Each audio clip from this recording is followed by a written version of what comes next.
Hello, everyone. Today, we've reached the Haftarah of Parshat Bo. This prophecy was delivered during a very turbulent period in history.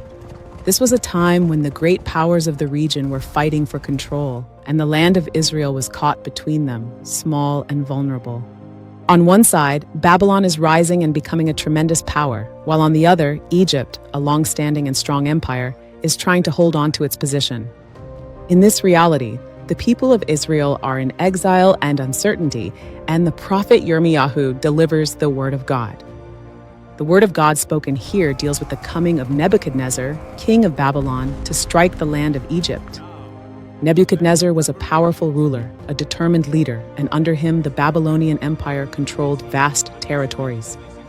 He had already subdued many nations, and now the prophecy announces that Egypt too is facing a difficult day. The first call is a call for help, to proclaim these words in all the important cities of Egypt, at Migdal, at Noph, and elsewhere.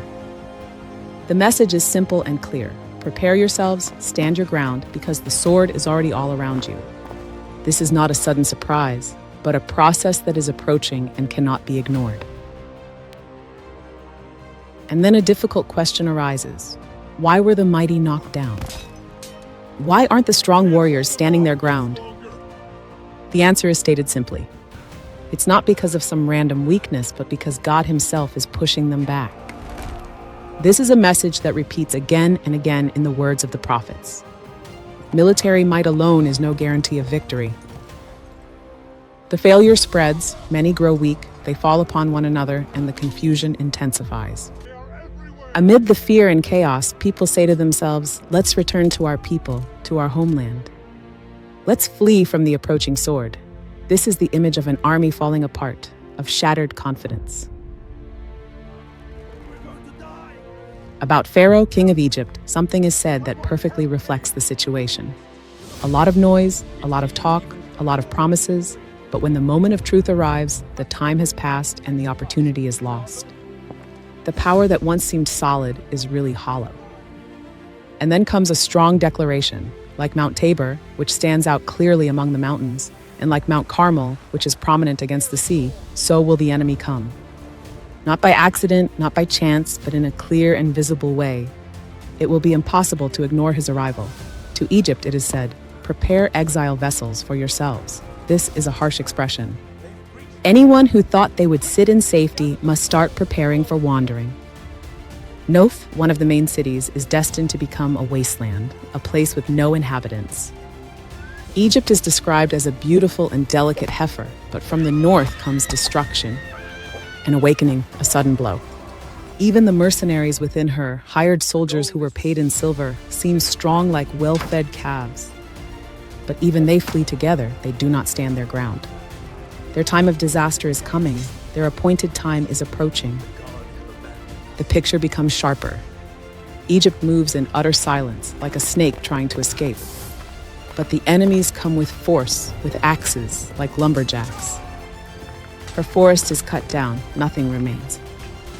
The number of those coming against her is so great that it cannot be counted, like locusts.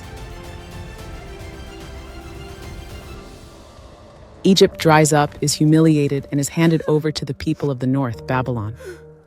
And then it is stated explicitly, God punishes not only Pharaoh, but also Ammon, the god of Egypt, her officials, and all who trust in Pharaoh. This is a profound message. Not only does a regime fall, but also a worldview of self-confidence and pride. They are handed over to Nebuchadnezzar, king of Babylon, and to his servants. But even here, the prophecy does not end in total destruction.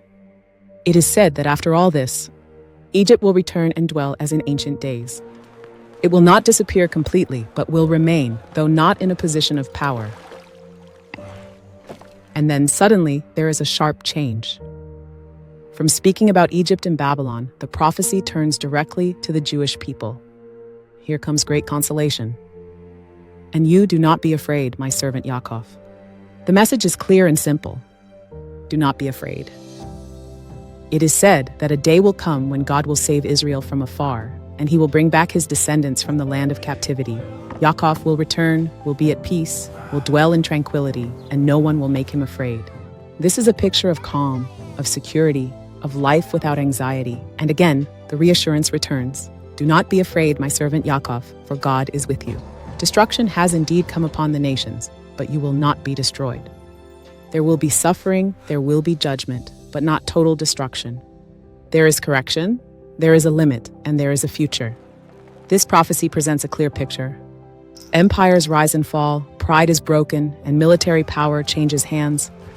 In the midst of all this, the Jews endure suffering, but don't disappear. God accompanies them, punishes in measure, but keeps them alive, and guides them back home. This is a message of truth and hope. Not a promise of an easy life, but a promise of meaning.